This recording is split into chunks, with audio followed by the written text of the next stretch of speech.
Okay, tungod aning kay Ray Parks. Daghan kay kong mga amiga nga naga-message nako. Naga-text, nagaasa ko ug naabad ako'y kailang nga afam na pareha ana ni Ray Parks. Okay? Now, magstorya ta og tarong. Dili tanan afam pareha ni Ray Parks. Dili tanan afam buutan. Dili tanan afam masipag. Dili tanan afam makasaligan. Dili tanan afam dato. Dili tanan. Naay uban tamad. Naay uban damak. Naay uban dalo ug kwarta. Naay uban dili ka gyud nimo masakaligan. Maski ilang kaugalingon, no? Lahi ka gyud. So ayaw ibutang imong hope sa imuhang partner in order for you to be the best version of yourself.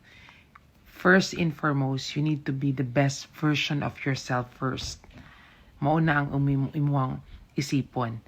Well, dili masama nga mag-desire ka og afam, but you need to be equipped as a person. First, pwede ka mag-eskwela, kung dili man ka makaskwela, at least nakakabalo ka manglimpyo, kabalo ka magluto, kabalo ka beautician ba ka, magmasahista, anything nga pwede ka manarbaho pag abot nimo dinhi. Kung pwede lang, dili ka magsalig lang sa unsa ang kwarta sa imuhang partner. Kailangan kaya nimo magtindog sa imuhang kaugalingon. Nga dili ka kailangan mo salig nila. Naa sila respeto paging anak ka.